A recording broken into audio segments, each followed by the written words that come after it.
everybody, and welcome to the Woe Pony podcast, brought to you live from Riverside Radio Studios in Battersea, London. This week I'm joined by the OG man himself, Joshua Bowness, yeet, etc., etc. Yeah. You know, Claps all the for good Josh, stuff. snaps for Josh. Thank you very much for joining me You get this some week. snaps too. Snaps from Gracie. Oh, thank you. Snaps for Gracie. Yeah, excellent. Confidence. Woo. Yeah. For people that are long-time listeners of this podcast, you'll know that Josh used to be my right-hand man, my wingman, my co-pilot, co-host, Your carer, My, guardian, all of the above. ticket inspector on the train. Oh, conductor. Yes. Conductor. Yes. Sorry. I love that. I couldn't remember, and I knew that you'd correct me. Ticket inspector works too. Yeah, That's because I know great. that there's one in the front driving, and then there's your man that comes down and... Well, this is part of the reason why they're striking. Hot goss is my understanding that some of the reason they're striking is because some of the companies want to take the guard away. So it's just the driver. Oh, so who am I supposed to talk to in an emergency? Well, you push the button and you call the driver. And then he crashes the train because he's busy talking to you on the phone. Right, well, on that note, thank you for joining us this week. This podcast, renowned piece of theatrical experience, we choose a topic each week, and I gab and chat rubbish about it. And this week's topic, it was chosen by Mr. Bowness himself. Was it? Did I choose this? Well, I texted you last week. Well, when you said I can come on the show, I said, do you have any ideas of what you'd like to do? And you said, guilt. Capital letters, full stop, guilty! And I was like, okay, why? Who's wronged you? What's happening? No. Out burst the windows. So I was a bit concerned, but just went with the flow. And so we've decided to look at, for people that don't know, there are threads on Reddit, which is like a blog-style website. And people will post on there saying, they're called, Am I the blank beginning with A. something? Yeah. For doing something. It's an AITA post. Correct. But today we're going to call it Am I the Bad Guy? Yes. Because radio appropriate. I've got some stories to share with Josh, and we're going to decide whether this person is the guilty party or not. Oh, I'm so excited. Is that fun? It's great. I'm ready. I'm excited. I'm excited. I'm really happy. Yeah, me too. Oh, ridiculous. No, I'm really, really happy to see you. The last time you were here, you went TikTok viral. Yeah, well, thanks to you. I did nothing. I just turned up, spoke rubbish. I edit the things. But you are phenomenal at the editing. Like, phenomenal at the editing. Well, look, considering I do it all on my phone, right. and I don't even have a laptop, it's not bad, is it? No, you're incredible. This is what I mean. For anybody that wants to buy me a laptop for Christmas, I don't know if there's a sponsor out there that could give me a laptop. Let's get you sponsored by Dell or something. Woe Pony, sponsored by Could Dell. I have an iPad instead, or a Mac or something? Sponsored by Apple. That could work. Do you know what? My life great. would change if I was sponsored by Apple. You'd have the watch, you'd have the little tag to make sure the watch doesn't get stolen. Yeah. You'd have the phone, the MacBook. Oh, yeah. The I'd do a iMac at David home. Wilson. You'd do a David Wilson. Yeah. Yes. Pour a hemp play. For example. I'm really excited. Shall we crack on with some stories? Please. Let's go. I forgot that the go button's not working. That's okay. I'm just going to turn the air conditioning on. Are you too warm? It's really, Mummy's warm. Are you good? I'm not going to leave the room. Continue. We'll be fine. Is Mummy warm? I'll do it later. Are you too warm? I am warm. I'll do it later. Okay. It's fine. No, it's absolutely fine. I'm not going to make a scene. You're not going to make a scene? I'm not going to make any scene at all. Am I the bad guy for wanting the aircon to work? Well, yeah, there you go. Welcome back if you went away during that 7-second jingle. This week on the Woe Pony podcast, we're talking Am I the Bad Guy posts. Formerly known as something else on Reddit, but I can't say it on the radio. I've got some stories to say to Josh. Okay. Say to Josh? To Tell. To deliver. Yeah. Can you do it in full CBeebies Story Makers mode? I'll try by reading you the first sentence and we'll see if it works, shall I? The day is done, something like that. You want me to do it like this? I'll preface this by saying that my husband's family and I don't get along at all. Perfect. And she's available for voice acting work everywhere. I could do it like Jelly. You know Jelly from Story Makers? Yes! She had a voice like this. Yes! She said, I'll preface this by saying that my husband's family and I don't get along at all. See what I mean? I mean, come on. This is top tier voice acting. I'm just going to say it in my normal voice, if that's okay, because I don't want to put anyone off. And do you know what? I love a Midland accent, so off you go. You're one of the very few people I've met that I'm obsessed. That enjoys a Midlands accent. And the more I accent. hear a Midlands accent, the more I want just more realised, Midlands. Hold on. Right, what? Now you can see me. Me and Josh were looking at each other through a boom. Yeah, I've got some stories. Go for it. Shall I read them out? Please. We can be the judge. I'm ready. A bit longer than usual. There she is. That signals the start of the story. Okay. I'll preface this by saying that my husband's family and I don't get along at all. Oh dear.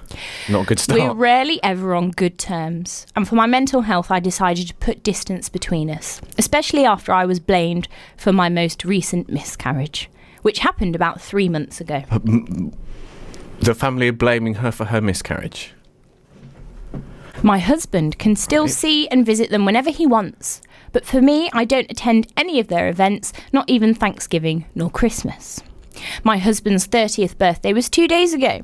I planned to celebrate with him. I brought a cake and a gift, but he said that his family invited him to celebrate his birthday and he really, really, really wanted to go because the birthday parties his family throw are like no other. We had an argument over this, but he told me to wait for him until he finished celebrating there with his family, and then we could celebrate together at home and eat cake. Right. After he left, I felt so terrible. I called him, but he'd turned his phone off. I was so mad I took the cake, brought it into the living room, and started eating from it. I ate the whole thing, not saving him a single piece. I guess I was so angry, and it made me hungry. Well, yeah, mood. He came home and saw what I did and blew up saying that I did this to be spiteful and to punish him for not ditching his family on his birthday like I wanted him to. I reminded him that I paid for the cake, but he called me petty and nuts. He ranted and then said that he didn't get to eat cake at his parents' house because lots of kids were there. He's been upset with me ever since. Am I the bad guy? No. Sounds a bit like a child, doesn't he? Yeah. Well, okay. There's multi-layers in this story. Multi-layers here. This story is an onion, okay, and we're peeling back the layers. It's a banana, honey. Well, that's only one layer, no? No, but I was still peeling it. Oh, I see what you're saying. Right, we're going to peel the banana and pull back the layers of the onion. Yeah. What was the question? Is this person the bad guy for eating her husband's 30th birthday cake?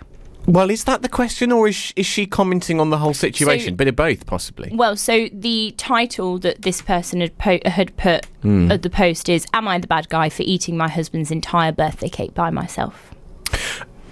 Okay, the cake thing, part of me thinks I could understand from his perspective why he would see that as petty, right?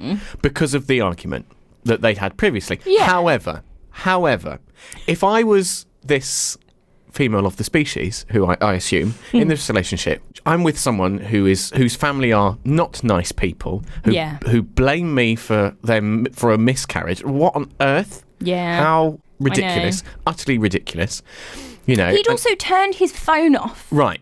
Exactly. There are obviously other reasons. There's some toxicity in this relationship. There's layers here. She's been made to be alienated. She's been made to feel guilty and this is a big bad. Birthday, 30th birthday. Right. And she initially had gone out of her way to do something nice for him. It was a nice thing. It was a positive gesture. It was a really loving thing. I want to spend personal time with you on your birthday.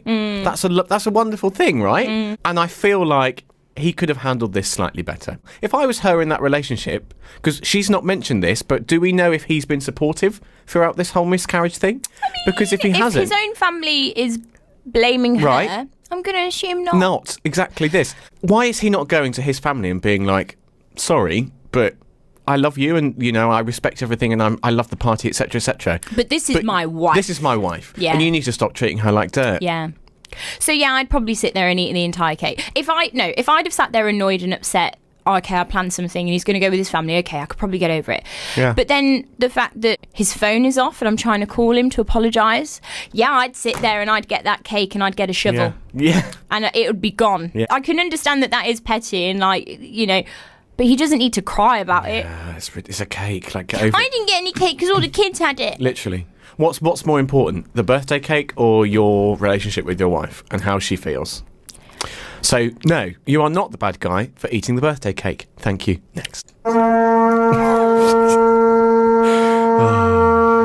love it. It's the announcement. Okay. I, 40-year-old female, have a partner, 42-year-old male, John. And the annual discussion of Christmas lunch has come up.